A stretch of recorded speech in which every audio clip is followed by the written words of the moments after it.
একজন ইমানদারের ইমানের পর সবচেয়ে বড় গুরুত্বপূর্ণ ইবাদত আল্লাহর জন্য ৫ ওয়াক্ত সালাত নিবেদন করা। ৫ ওয়াক্ত সালাত নিবেদনের চাইতে গুরুত্বপূর্ণ কোনো ভালো কাজ ইমানের পর আর দ্বিতীয়টি থাকতে পারে না। এই নামাজ যার যত বেশি সুন্দর হবে, যিনি যত বেশি নিয়মিত হবেন, যিনি যত বেশি এই সালাতটাকে সুন্দরভাবে আদায় করবেন, আল্লাহর কাছে তিনি তত প্রিয় পাত্র হবেন, মুসলমান হিসাবে তিনি তত সফল কাম হবেন। আল্লাহ তাআলা সূরা মুমিনুনের প্রথম আয়াতে বলেছেন, কদ আফলাহাল মুমিনুন আল্লাযীনা হুম ফি সালাতিহিম খাশিউন। সেই ঈমানদারগণ সফল যারা তাদের সালাতের মধ্যে খুশু অবলম্বন করে, যাদের সালাতের মধ্যে মনোযোগ থাকে। ঠিক একইভাবে সালাতের মধ্যে মনোযোগের পাশাপাশি সালাতের বাহ্যিক যে কর্মকাণ্ড সমূহ আছে, রোকনগুলো আছে, ফরজ ওয়াজিব সুন্নাহগুলো আছে, সেগুলো সঠিকভাবে আদায় করা, এটা সালাতের পূর্ণাঙ্গতার পূর্ব শর্ত। প্রিয় নবী সাল্লাল্লাহু আলাইহি সাল্লাম তিনি জিবরিল থেকে সরাসরি নামাজের ওয়াক্ত শিখেছেন। জিবরিল নবী করিম সাল্লাল্লাহু আলাইহি সাল্লামকে নামাজ পড়ে দেখিয়েছেন, তিনি তার কাছ থেকে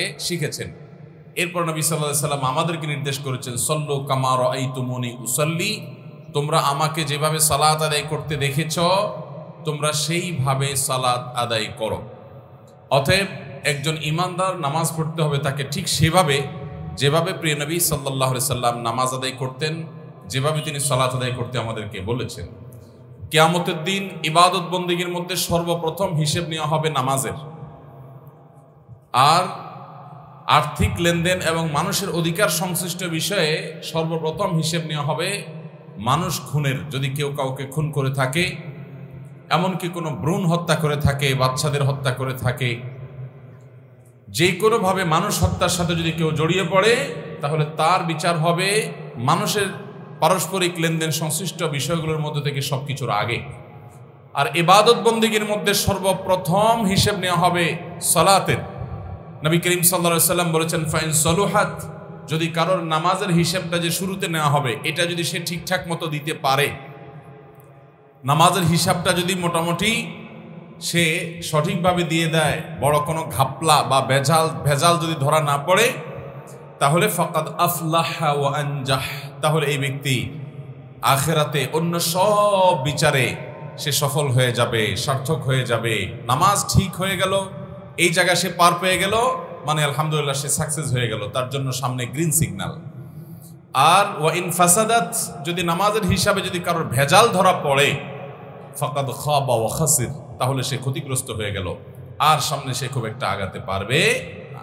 মোহতারাম হাজিরিন, এই জন্য একজন ইমানদার হিসাবে আমাদের জীবনের সবচাইতে গুরুত্বপূর্ণ বিষয় হলো ৫ ওয়াক্ত সালাত। এই সালাতটাকে সবচেয়ে সুন্দর এবং সঠিকভাবে আদায় করতে হবে। সালাতের দুইটা দিক আছে। নামাজের কয়টা দিক আছে ভাই? দুইটা দিক। একটা হলো বাহিরের দিক, আর একটা হলো ভেতরের দিক। নামাজের ভেতরের দিকটাকে বলা হয় খুশু, আর নামাজের বাহিরের দিকটাকে বলা হয় খুদু।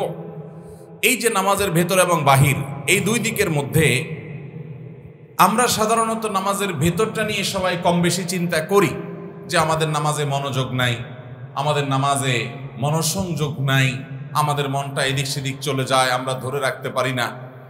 এটা আমাদের হয় যে আমরা মনোযোগ নিয়ে চিন্তা করি, কিন্তু নামাজের বাহির নিয়ে আমরা শতকরা ৫ জন মুসল্লিও চিন্তা করি না। অথচ আমরা সবাই জেনে থাকার কথা, নামাজের বাহির অর্থাৎ প্রতিটা রোকন, এগুলো যদি সঠিকভাবে আদায় করা না হয় নামাজ হবে? নামাজই হবে না। আর যদি মনোযোগ কারোর কম বা বেশি হয়, সে কারণে কিন্তু নামাজ হবে না তা কিন্তু না, হয়তো নামাজের কোয়ালিটি কম হয়ে যাবে, কিন্তু নামাজ হয়ে যাবে। তাহলে নামাজের মধ্যে সবচেয়ে বড় সমস্যাটা নিয়ে আমাদের তেমন কোনো মাথা ব্যথা নেই। সেদিকে আমাদের যাতে ফোকাস না হয়, মনোযোগ না হয়, হয়তো শয়তানও আমাদেরকে ভুলিয়ে রেখেছে। এই জন্য ভাইরা আমার, নামাজের ভেতরটাকে যেরকম আমাদের ঠিক করতে হবে, অর্থাৎ মনোযোগ ধরে রাখতে হবে। নামাজটা এসেছে আল্লাহর শরণার্থে, আকিমিস সালাতা লিযিকরি, আল্লাহ বলেছেন সালাত কায়েম করো আমার স্মরণের জন্য। অতএব আল্লাহর স্মরণ যেন হয় নামাজে, সেটা যেমন চেষ্টা করতে হবে। এর পাশাপাশি আমাদের নামাজের বাহিরটা যেন ঠিক হয়। বাহির বলতে আমাদের দাঁড়ানোটা, সূরা কেরাতগুলো যেন শুদ্ধ হয়, ধীরস্থিরতার সাথে হয়, রুকুটা যেন ঠিক মতো হয়, সিজদাটা যেন ঠিক মতো হয়, বৈঠকটা যেন ঠিক মতো হয়, দোয়া দুরূদগুলো যেন ঠিক মতো হয়। এই যে বাহিরের ব্যাপারটা আছে, এই ব্যাপারগুলো নিয়ে আমরা বেশিরভাগ মানুষ খুব একটা চিন্তা ভাবনা করি না।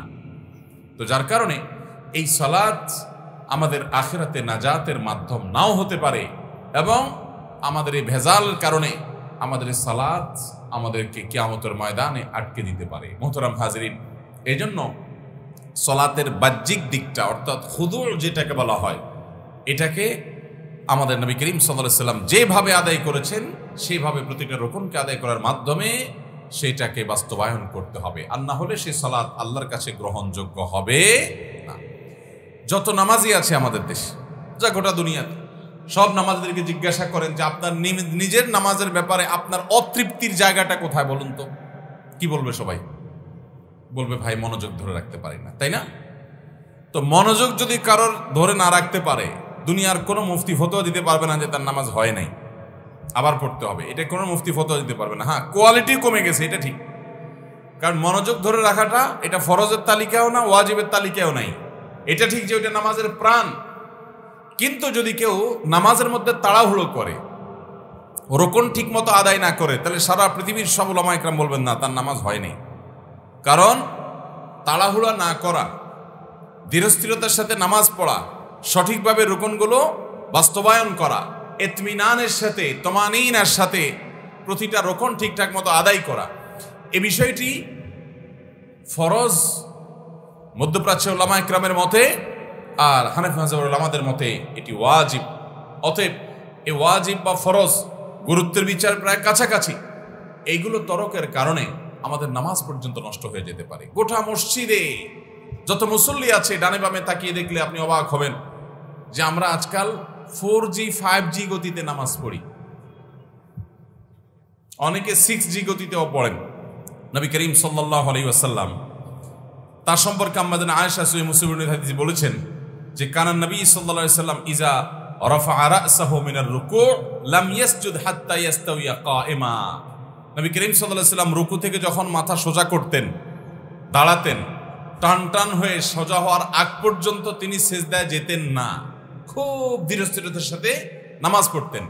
গোটা মসজিদের দিকে আপনি তাকিয়ে দেখেন, আমি তো প্রায় দেখি, আমি এমনি একটু তাড়াহুড়ো স্বভাবের মানুষ, কথাও একটু তাড়াহুড়ো করে বলি, কাজকাম একটু তাড়াহুড়ো স্বভাবের, যেটা একটা দোষের। কিন্তু এরপর আমি দেখি যে মসজিদে 2 রাকাত সুন্নত নামাজ ফরজ নামাজের পরে ম্যাক্সিমাম মুসল্লি দেখি আমার আগে শেষ হয়ে যায়। 4 রাকাত নামাজ ম্যাক্সিমাম মানুষ দেখি আমার আগে শেষ হয়ে যায়। তখন চিন্তা করি যে আমার চাইতে খারাপ মানুষও আছে দেখা যায়। ভাইরা আমার, এই নামাজকে এত তাড়াহুড়া করে যদি আমরা আদায় করি, তাহলে কখনো সেই নামাজ আমাদেরকে আল্লাহর রেজামন্দি এবং জান্নাত এনে দিতে পারে না। এজন্য আজ থেকে আমরা নামাজ ধীরস্থিরভাবে আদায় করব। এটা অনেক বড় একটা ব্যাপার, তাড়াহুড়া না করে ধীরস্থিরতার সাথে আদায় করা। একটা হাদিস আপনারা অনেকে শুনেছেন, নবী করিম সাল্লাল্লাহু আলাইহি সাল্লাম বুখারী মুসলিম এক বর্ণনা করেছে যে এক ব্যক্তিকে দেখলেন মসজিদে প্রবেশ করেছে।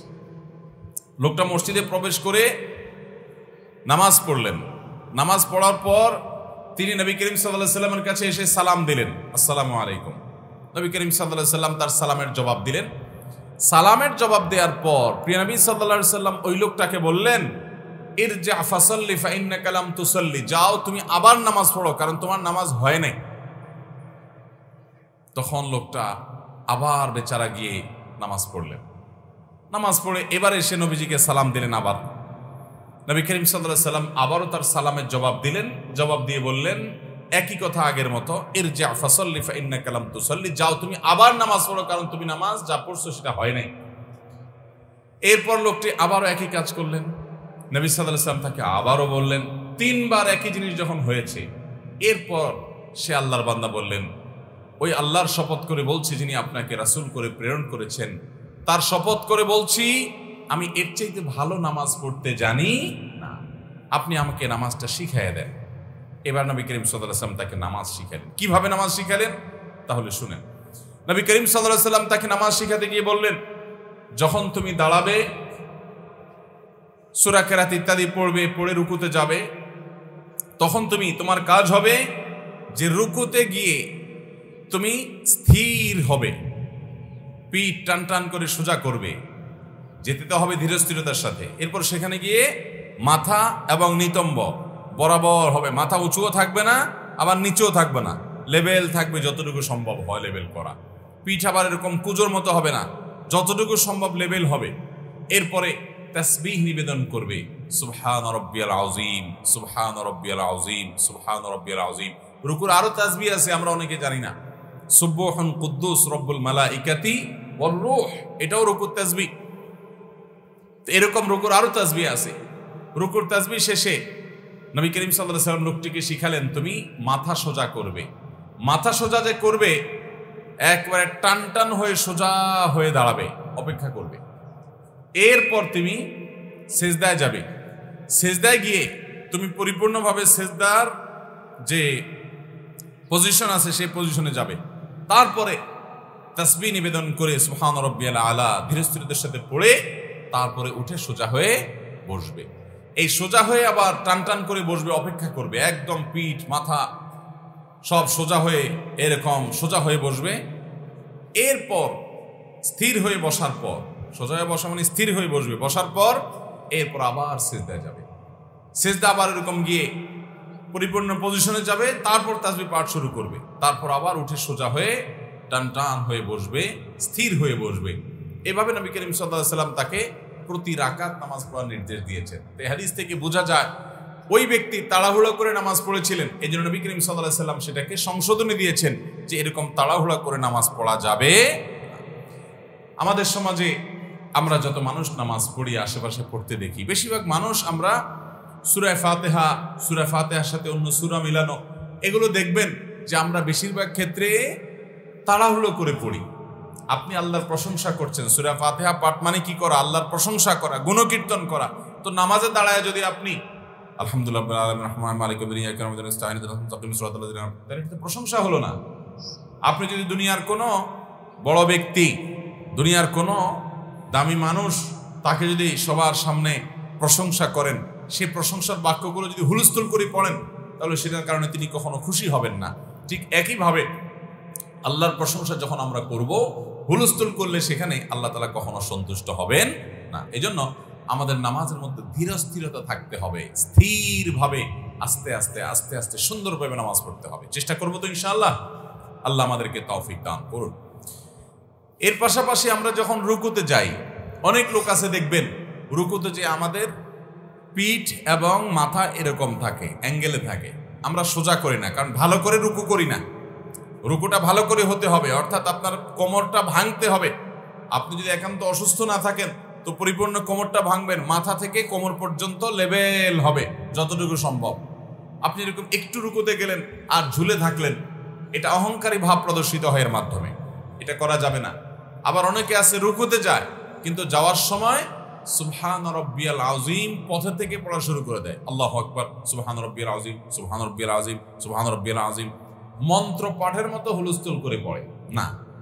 সুবহান রাব্বিয়াল আযীম, সুবহান রাব্বিয়াল আযীম, সুবহান রাব্বিয়াল আযীম, মহব্বতের সাথে আমার রবের পবিত্রতা বর্ণনা করছি, যিনি মহান সেই রবের পবিত্রতা বর্ণনা করছি।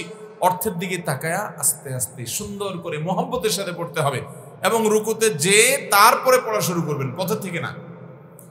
অনেকে আছেন রুকুর 3 তাসবিহ, তো এক তাসবিহ যাইতে যাইতে পথে পথে পড়ে। পথে পথে মানে কি? সোজা থেকে রুকুর দিকে যেতে যেতে এক তাসবিহ পড়া শেষ, আরেক তাসবিহ যাইয়া পড়ে, আর শেষের তাসবিহটা উঠতে উঠতে পড়ে।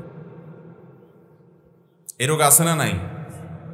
এ নামাজ না। কিন্তু ঘরভর্তি মসজিদ ভর্তি মানুষ দেখবেন এরকম নামাজ পড়ে।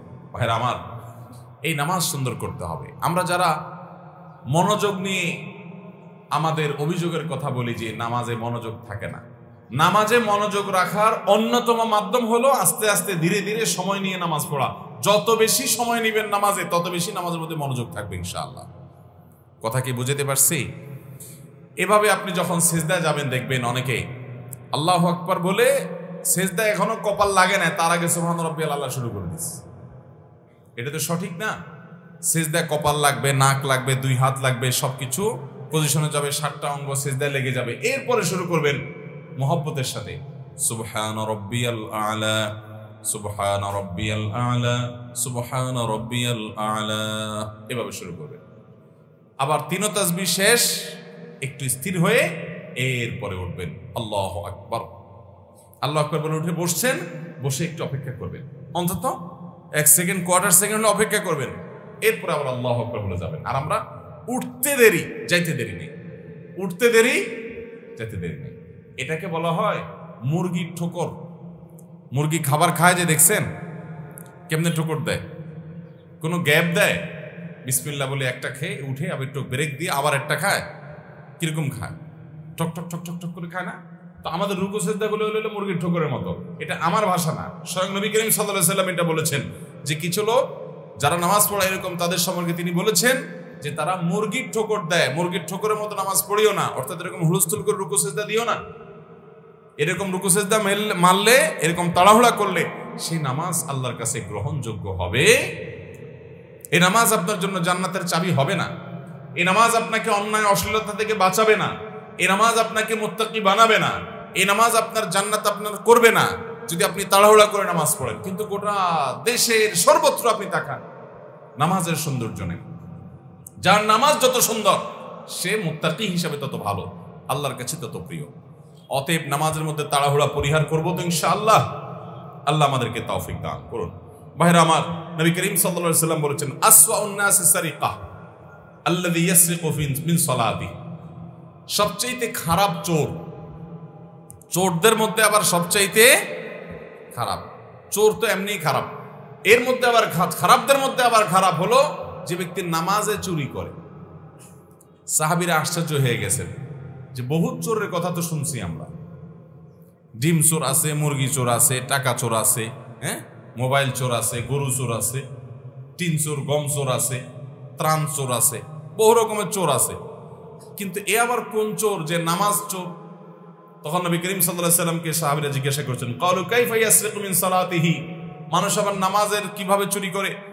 ক্বালা নবী সাল্লাল্লাহু আলাইহি সাল্লাম লা ইউতিম্মু রুকুআহা ওয়ালা সুজুদাহা, নামাজ চুরি হলো রুকু সেজদা ঠিক মতো করে না, আদা আদি করে উঠে যায়, ঠিক মতো পিঠা ভাঙে না, সোজা করে না, আবার উঠেই আবার চলে যায়, সোজা হয়ে ভালো করে দাঁড়ায় না, দাঁড়ায় একটু অপেক্ষা করে না, এই যে হুলস্থুল করে রুকু সেজদা ঠিকঠাক মতো করে না, তাড়াহুড়া করে, এই নামাজই হলো সবচাইতে নিকৃষ্ট চোর। এ হলো নামাজকে চুরি করছে, ফাঁকি দিচ্ছে, তাড়াহুড়া করছে।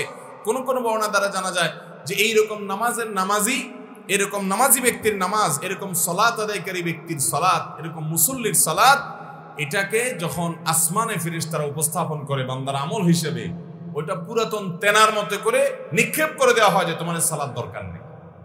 অতএব এই তাড়াহুড়া মার্কা নামাজ ছাড়বো তো ইনশাআল্লাহ, নামাজ সুন্দর করবো তো ইনশাআল্লাহ। ভাইরা আমার, 4 রাকাত নামাজ পড়তে আমাদের অনেকের 3 মিনিট টাইমও লাগে না, আছে না নাই? আর সূরা তো মাশাআল্লাহ, অনেক লোক আছে যে 10টা 15টা বা 5-7টা 8টা সূরা মুখস্থ আছে, কিন্তু উনি 12 মাসের 13 মাস 5 ওয়াক্তের মধ্যে 5 ওয়াক্তই বা বেশিরভাগ নামাজেই প্রায় ওনার সূরা ফিক্সড, ইন্না তাই না আর কুল হুয়াল্লাহ, আছে না নাই? ইন্না তাই না আর কুল হুয়াল্লাহ। এক সাহাবী তিনি কুল হুয়াল্লাহ সূরাকে খুব মহব্বত করতেন, নামাজের মধ্যে প্রত্যেক রাকাতেই তিনি কুল হুয়াল্লাহ পড়তেন। অন্য সূরা ফাতিহার সাথে অন্য সূরা মিলাইতেন, কিন্তু তার সাথে সূরা কুল হুয়াল্লাহ, সূরা ইখলাস সূরা মিলাইতেন, এটা সব রাকাতেই করতেন। তো উনি ইমাম ছিলেন, ওনার ব্যাপারে সাহাবীরা নালিশ করেছেন নবীজির কাছে যে আল্লাহ রাসূল উনি অনেক লম্বা করে নামাজ পড়ে, সূরা ফাতিহার পরে উনি সূরা ইখলাস পড়ে, তারপর সূরা মিলায় বা সূরা যাই মিলায় সাথে সূরা ইখলাস পড়ে, তো আমাদের তো অনেক দীর্ঘ হয়ে যায় নামাজটা। নবী করিম সাল্লাল্লাহু আলাইহি ওয়াসাল্লাম তাকে ডেকে বললেন, তুমি এরকম কেন করো? তখন তিনি বললেন, হে আল্লাহ রাসূল, সূরা ইখলাসটাকে আমি অনেক বেশি মহব্বত করি, ভালোবাসি, কারণ এখানে আমার আল্লাহর পরিচয়ের কথা বলা আছে, আল্লাহর পরিচয় দেওয়া হয়েছে। গোটা কোরআনে একটাই সূরা আছে যেই সূরার একমাত্র বিষয়বস্তু হলেন স্বয়ং আল্লাহ, আল্লাহর জাত, পবিত্র সত্তা, আল্লাহর জাত ছাড়া, আল্লাহর পাকে জাত ছাড়া অন্য কোন বিষয়ের আলোচনা এই সূরা নাই। কুল হুয়াল্লাহু আহাদ, বলুন তিনি আল্লাহ এক, আল্লাহুস সামাদ, তিনি কারো মুখাপেক্ষী নন, লাম ইয়ালিদ ওয়া লাম ইউলাদ, তিনি কাউকে জন্ম দেন নাই, তাকে কেউ জন্ম দেয় নাই, ওয়া লাম ইয়াকুল লাহু কুফুয়ান আহাদ, তার সমকক্ষ কেউ নাই। তাহলে একটা সূরার যে কয়টা আয়াত আছে সবগুলো আয়াতের মূল সাবজেক্টটা কাকে ঘিরে? স্বয়ং আল্লাহকে ঘিরে। এই জন্য সাহাবী বলেন যে সূরা ইখলাসটাকে আমি ভালোবাসি, এই জন্য নামাজে আমি অন্য সূরা যাই পড়ি না পড়ি সূরা ইখলাস অবশ্যই পড়ি। নবী করিম সাল্লাল্লাহু আলাইহি ওয়াসাল্লাম বলেছেন সূরা ইখলাসের ভালোবাসা তোমাকে জান্নাতে নিয়ে যাবে। তাহলে এটা তো ভালো জিনিস যে সূরা ইখলাস মহব্বত করলেন, কিন্তু আপনি শর্টকাট করার জন্য যে সূরা ইখলাস মেরে দেন প্রত্যেক রাকাতে, সেটা তো ফাঁকিবাজি। এই ফাঁকিবাজি মার্কার নামাজ কখনো ভালো নামাজ হতে পারে না। হুযায়ফা ইবনে ইয়ামান রাদিয়াল্লাহু তাআলা আনহু, তার সম্পর্কে বুখারীতে একটি হাদিস বর্ণিত আছে। তিনি এক ব্যক্তিকে দেখলেন যে তিনি লোকটা তাড়াহুড়া করে নামাজ পড়ছে, অনেক তাড়াহুড়া করে। তিনি ডাক দিয়েছেন, ডাক দিয়ে বললেন যে তুমি এই তাড়াহুড়া মার্কা নামাজ কতদিন পড়তেছো? উনি বললেন যে কেন, আমি তো আজীবন এভাবেই পড়তেছি। তখন হুযায়ফা রাদিয়াল্লাহু তাআলা আনহু, প্রিয় নবীজির সাহাবী, তিনি বললেন লাউ মুত্তা আলা হাযা, তুমি যদি এই নামাজ নিয়ে দুনিয়া থেকে যাও তাহলে জেনে রাখো যে তুমি মুহাম্মদ সাল্লাল্লাহু আলাইহি সাল্লাম যে শরীয়ত নিয়ে এসেছেন সেই শরীয়তের উপরে তোমার মৃত্যু হলো না, ইসলামের উপরে, সঠিক দ্বীনের উপরে তোমার মৃত্যু হলো না। এই নামাজ মুহাম্মদ সাল্লাল্লাহু আলাইহি সাল্লামের নামাজ না। এরকম তাড়াহুড়া করা, অতএব তাড়াহুড়া আমরা পরিহার করবো তো ইনশাআল্লাহ। আল্লাহ তাআলা আমাদের সবাইকে সে তৌফিক দান করুন। ইবনে মাজার হাদিস থেকে আমরা জানি নবী করিম সাল্লাল্লাহু আলাইহি সাল্লাম বলেছেন, ইয়া মা'শারাল মুসলিমিন, হে মুসলমানরা, লা সালাতা লিমান লা ইউকিমু সুলবাহু ফির রুকু', যে ব্যক্তি রুকুতে এবং সিজদায় তার পিঠ সোজা করে না, নবীজি বলেছেন তার নামাজ হবে না, তার নামাজ হবে না। অতএব নামাজের মধ্যে আমরা প্রত্যেকটা রোকনকে খুব ধীরস্থিরতার সাথে করব, খুব আস্তে আস্তে আদায় করব। আবারও বললাম, যাদের নামাজে মনোযোগ ধরে রাখা নিয়ে অভিযোগ আছে, যে নামাজে মনোযোগ ধরে রাখতে পারেন না, তারা আল্লাহর ওয়াস্তে নামাজটাকে ধীরে ধীরে আস্তে আস্তে সময় নিয়ে তাড়াহুড়ো করা ছাড়া আদায় করবেন। দেখবেন ইনশাআল্লাহ আপনার সে নামাজের মধ্যে মনোযোগ থাকতে বাধ্য। চেষ্টা করবো তো ইনশাআল্লাহ। 4 রাকাত নামাজ যদি মিনিমাম 10 মিনিট সময় লাগাইতে পারেন তাহলে আপনি মোটামুটি সুন্দর নামাজ পড়ছেন বলা যায়। আর যদি আরো বেশি সময় লাগাইতে পারেন আরো ভালো। নবী করিম সাল্লাল্লাহু আলাইহি ওয়াসাল্লাম বিশেষ করে যখন তাহাজ্জুদের নামাজ পড়তেন, ফরজ নামাজ মুসল্লিদের দিকে লক্ষ্য করতে হয়, মুক্তাদির দিকে খেয়াল করতে হয়, খুব বেশি লম্বা করা যায় না, কিন্তু তিনি যখন তাহাজ্জুদ পড়তেন এত সময় নিয়ে নামাজ পড়তেন যে আম্মা জান আয়েশা রাদিয়াল্লাহু তাআলা আনহা বর্ণনা করেছেন যে নবীজির যে সালাত ছিল, রাতের নামাজ, তাহাজ্জুদের নামাজ যে ছিল, লা তাসআল আন হুসনিহিন্না ওয়া তুলিহিন্না, সেই নামাজের সৌন্দর্যের কথা আর বলিও না। কি সুন্দর ছিল, এত সুন্দর ছিল যে আর বলার মতো না। কিরকম সুন্দর ছিল তিনি তার বিবরণ দিতে গিয়ে বলছেন, যখন নবীজি সাল্লাল্লাহু আলাইহি সাল্লাম দাঁড়িয়ে সূরা কেরাত পড়া শুরু করতেন, এত দীর্ঘ সময় ধরে সূরা কেরাত পড়তেন যে 1 পারা 1.5 পারা 2 পারা লম্বা পৃষ্ঠাকে পৃষ্ঠা তেলাওয়াত করে শেষ করতেন। রুকুতে যাওয়ার কোনো আলামত থাকতো না। তখন আমরা চিন্তা করতাম যে উনি বোধহয় রুকু আর যাবেন না, দাঁড়ায় দাঁড়ায় বোধহয় সারা রাত তেলাওয়াতই করবেন আজকে। এরপরে যখন রুকুতে যেতেন, অনেকক্ষণ তেলাওয়াতের পর রুকুতে গিয়ে সুবহান রাব্বিল আযীম অথবা সুবহান কুদ্দুস রব্বুল মালাইকাতি ওয়ার রূহ অথবা সুবহানাল জাবারুত ওয়াল মালাকুত ওয়াল কিবরিয়া ওয়াল আযমা, এটা রুকুত তাসবিহ। কয়েকটা তাসবিহ হাদিসে বর্ণিত আছে। এই তাসবিহগুলো তিনি পাঠ করতেন ধীরে ধীরে, আস্তে আস্তে, মহব্বতের সাথে, সুন্দর করে, এত বেশি সময় ধরে পাঠ করতেন যে রুকুতে যাওয়ার পর এত সময় দিতেন আমরা দেখে রীতিমতো ভয় পেয়ে যেতাম যে তিনি মানে রুকু থেকে আর মাথা তুলবেন না। এত সময় ধরে অনেক সময় রুকু করার পর আস্তে করে মাথা সোজা করতেন, সামি আল্লাহু লিমান হামিদাহ, আস্তে আস্তে বলে সুন্দর করে। আবার সিজদা গিয়ে যখন সিজদার তাসবিহ শুরু করতেন, ওই একইভাবে এত সময় ধরে সিজদার তাসবিহ পড়তেন, মনে হচ্ছে মাথা আর সোজা করবেন। এইভাবে তিনি প্রত্যেকটা নামাজ আদায় করতেন। তিনি নামাজে যখন দাঁড়াতেন এত সময় দিয়ে ধরে দাঁড়াতেন যে পা ফুলে যেত। দেখেন রূপকথার গল্পের মতো লাগে গেল। পা মানুষের কখন ফুলে? সহজে পা ফুলে? ঘন্টাকে ঘন্টা যদি 1 পায়ের উপরে 2 পায়ের উপরে আপনি দাঁড়ায় থাকেন, ঘন্টায় ঘন্টা যদি পায়ের উপরে দাঁড়ায় থাকেন, তখন আপনার কি হতে পারে? পা ফুলে যেতে পারে। কিন্তু নবী করিম সাল্লাল্লাহু আলাইহি ওয়াসাল্লামের নামাজের মধ্যে পা ফুলে যেত। তো পা ফুলতে হলে কত সময় ধরে নামাজ দাঁড়ায় থাকা লাগে? আর আমাদের নামাজ শুরু করতে দেরি, শেষ করতে দেরি। এই নামাজ নিয়ে আল্লাহর কাছে কি আশা করতে পারি আমরা? অতএব রাকাত সংখ্যা অনেক বেশি না হোক, রাকাত সংখ্যা কম হোক, ফরজগুলোতে তার কম বেশি করার সুযোগ নাই। নফলে কথা বলছি যে আপনি 100 রাকাত নফল নামাজ পড়তে পারেন না, দরকার নেই। আপনি কোয়ালিটি ঠিক রাখেন, ধীরস্থিরতার সাথে করেন, সুন্দরভাবে করেন, আস্তে আস্তে করেন, সময় নিয়ে করেন। চেষ্টা করবো তো ইনশাআল্লাহ। ভাইরা আমার, আমাদের অনেকে আছেন রুকুতে যতটুকু সময় দেন, রুকু থেকে উঠে সোজা হয়ে সাথে সাথে আবার সিজদা চলে যান, এটা বড় ভুল। রুকু থেকে উঠার পর আপনাকে অপেক্ষা করতে হবে। নবী করিম সাল্লাল্লাহু আলাইহি ওয়াসাল্লাম কতটা অপেক্ষা করতেন জানেন? কারিবাম মিনার রুকু, হাদিসের ভাষ্য, অর্থাৎ রুকুতে যত সময় দিতেন, রুকু থেকে উঠে দাঁড়ানোর পর সোজা হয়ে রুকুর মতোই প্রায় সময় দিতেন, প্রায় ওটার কাছাকাছি পরিমাণের সময় দিতেন। বলেন তো এরকম নামাজ জীবনে একবারও পড়ছেন?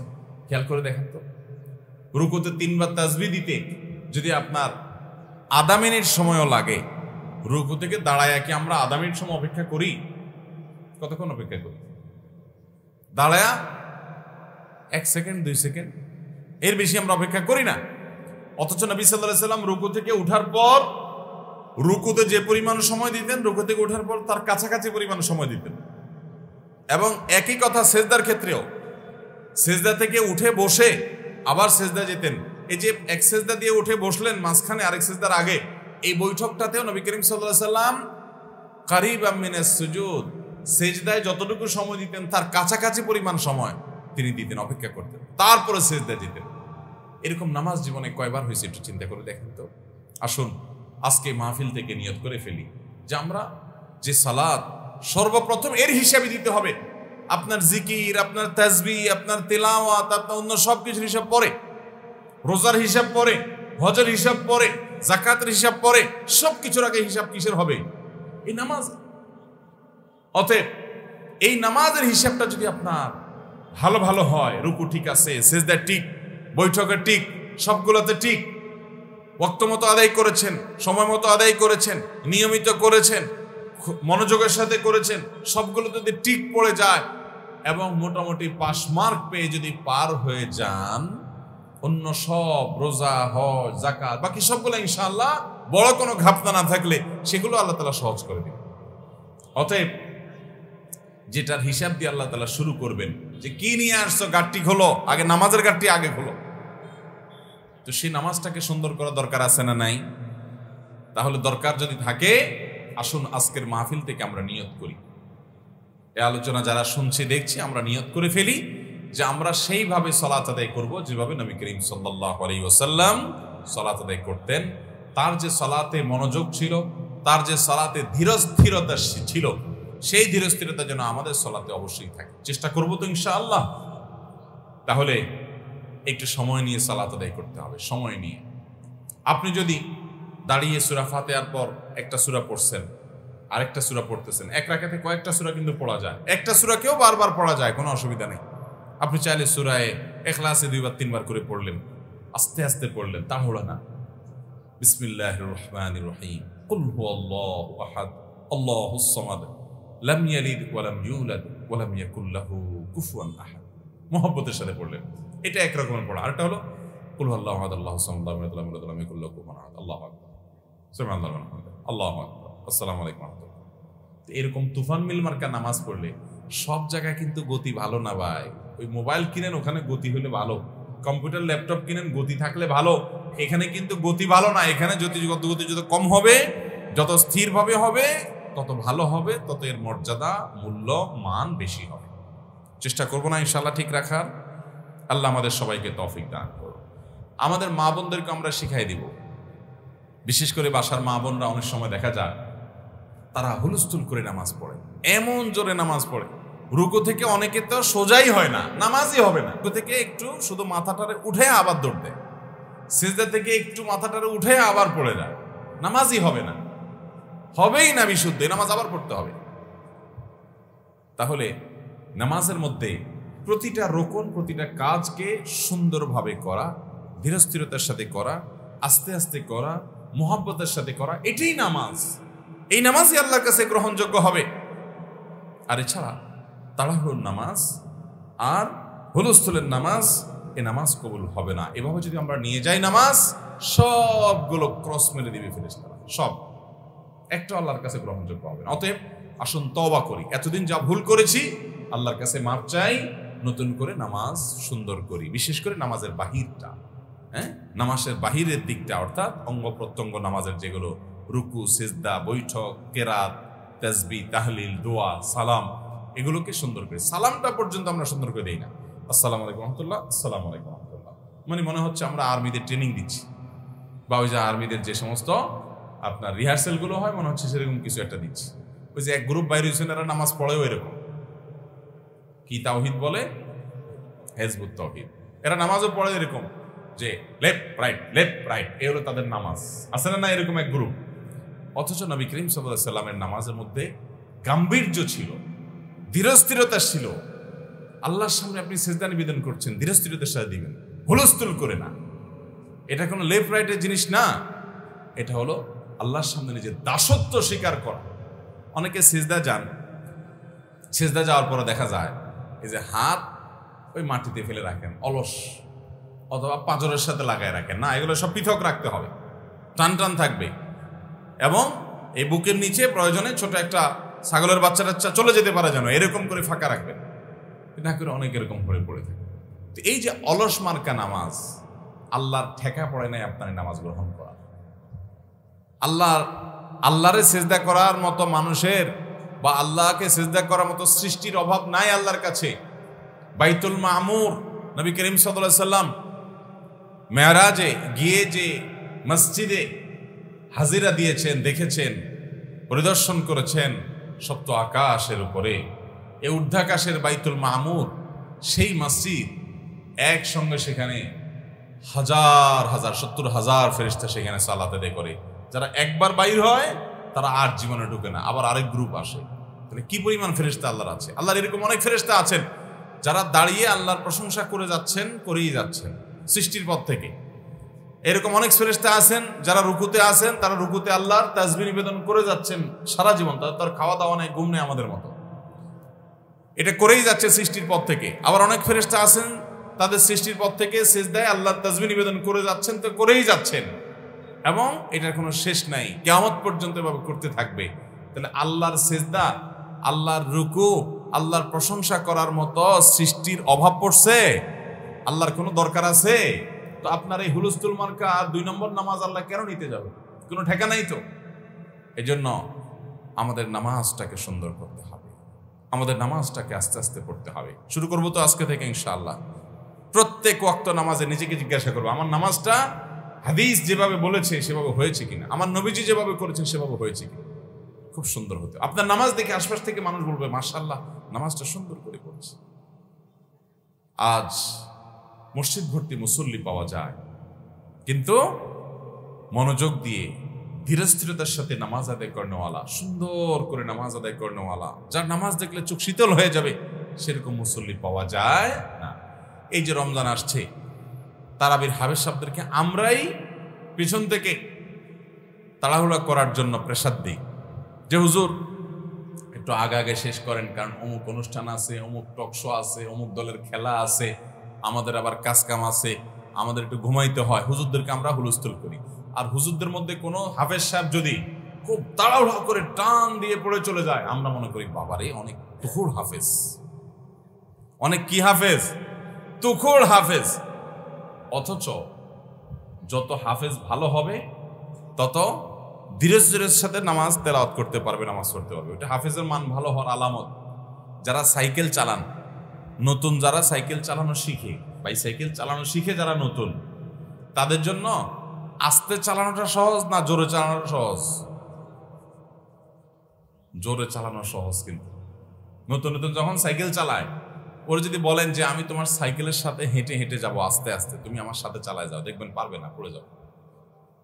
কিন্তু যারা এক্সপার্ট, সাইকেল চালাতে চালাতে অনেক অভিজ্ঞ হয়ে গেছে, পুরানো হয়ে গেছে, সে জোরেও চালাতে পারে আবার আস্তেও চালাইতে পারে। ঠিক না ঠিক বলেন?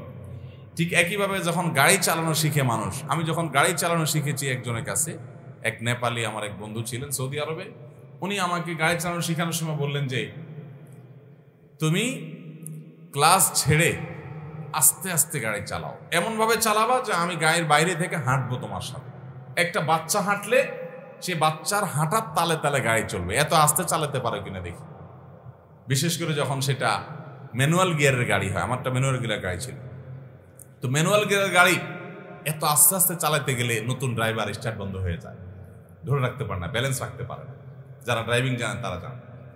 এই জন্য নতুন নতুন ড্রাইভিং শিখলে, নতুন নতুন বাইসাইকেল শিখলে দেখবেন যে সে জোরে জোরে চালাতে চায়, ওইটা তার জন্য সহজ হয়, আস্তেটা কঠিন হয়ে যায়। ঠিক একইভাবে যেই ইমাম যত ধীরস্থিরতার সাথে নামাজ পড়ান, যে হাফেজ সাহেব যত আস্তে আস্তে নামাজ পড়ান, বুঝতে হবে উনি ইমাম হিসাবে, হাফেজ হিসাবে তত ভালো। কথা বোঝেন নাই? তাহলে হুলস্থুল করা যাবে। আমরা নিজেরাই হাফেজ সাহেবদেরকে, অনেক সময় দেখা যায় যে হাফেজ সাহেবদেরকে জিজ্ঞাসা করলে, ভাই এত তাড়াতাড়ি করে পড়েন কেন? বলে মুসল্লিদের ডিমান্ড আছে হুজুর, মুসল্লিদের চাপ আছে, মুসল্লিরা মিনিট ধরে যে হুজুর আজকে 3 মিনিট বেশি লেগে গেছে। ব্যাককল মুসল্লি জানে না 3 মিনিট বেশি লাগছে মানে আজকের নামাজটা আরো ভালো হয়েছে। ব্যাককল মুসল্লি খোঁচাখুচি করে, হুজুর আজকে 5 মিনিট বেশি লেগে গেছে। হুজুর আপনি এত ঢিলা মানুষ কেন, এত দেরি হয় কেন? তো সব জায়গায় এরকম তাড়াহুড়া করার ভিতরে কল্যাণ নাই, প্রশংসা নাই। আল্লাহ আমাদের সবাইকে আমাদের নামাজটা সুন্দর করার তৌফিক দান করুন। নবী করিম সাল্লাল্লাহু আলাইহি সাল্লামের জীবনে কোনো অসুবিধা হলে নামাজে দাঁড়িয়ে যেতেন। নামাজ কত বড় জিনিস জানেন? আল্লাহর সাথে সম্পর্ক করার সিঁড়ি হলো নামাজ। আল্লাহর সাথে সম্পর্ক করার সিঁড়ি কি? নামাজ। আপনি কিছু চাইবেন, নামাজ পড়ে চান। নামাজটা যদি সুন্দর করে পড়তে পারেন, চাওয়াটা অত দ্রুত কবুল হবে, কানেকশন তত তাড়াতাড়ি হবে। এটা আল্লাহর সাথে কানেক্টেড হওয়ার মাধ্যম। বিধায় সে নামাজকে সর্বোচ্চ সুন্দর করার জন্য আমাদেরকে সময় নিয়ে ধীরে ধীরে নামাজ পড়তে হবে, আল্লাহর সাথে কানেক্টেড হতে হবে। আর নাহলে কানেকশন হবে না। ওই যে 2G পাচ্ছেন, 3G না, নেট শুধু ঘুরে ঘুরে ঘুরে ঘুরে ঘুরে ঘুরে কিছু ওপেন হয় না। ঠিক একইভাবে আপনার কল ওপেন হবে না, আল্লাহর কাছে কিছু চাইবেন সেটা কবুল হবে না, কোনো কিছু কাজ করবে না। কারণ কি? ওই যে আপনার যে আল্লাহর সাথে কানেকশন যেটা দিয়ে করবেন নামাজ, সেটাই দুর্বল, উইক, তাড়াহুড়ো আছে, সুন্দর নেই। এই জন্য নামাজে যত সুন্দর হবে তত বেশি আল্লাহর সাথে কানেকশন মজবুত হবে, তত বেশি আপনি নেটওয়ার্ক স্ট্রং পাবেন, তত বেশি যা চাইবেন তা পাবেন, এবং আল্লাহর সাথে কানেক্টেড হয়ে প্রশান্তি আপনি পাবেন। নবী সাল্লাল্লাহু আলাইহি সাল্লাম বলতেন, আরিহনা বিহা ইয়া বেলাল, ও বেলাল, নামাজের ব্যবস্থা করে আজান দিয়ে নামাজ কায়েম করে আমাকে একটু প্রশান্ত করো, আমাকে একটু শান্তি দাও। নবীজির নামাজ ছিল প্রশান্তির কারণ। তিনি বলেছেন, জয়লাত কুররাতু আইয়ুন লি as-সালাহ, আমার জন্য আমার চক্ষু শীতলকারী বানানো হয়েছে নামাজকে। মানে নামাজ পড়লে আমার চোখটা শীতল হয়, নয়ন জোড়ায়, ভালো লাগে। আর আমাদের অবস্থা কি? আমাদের হলো নামাজটা বোঝা বোঝা বোঝা, শেষ করতে পারলে জানবাসি, হুলস্থুল করে যাইতে পারলে জানবাসি। আল্লাহ তাআলা আমাদের সবাইকে মাফ করুন, নামাজটা সুন্দর করার তৌফিক দান করুন। সবাই তো নিয়ত করছি আলহামদুলিল্লাহ, নামাজ সুন্দর করবো তো ইনশাআল্লাহ। জাযাকুমুল্লাহ খাইর ওয়া আখিরু দাওয়ানা আলহামদুলিল্লাহি রাব্বিল আলামিন।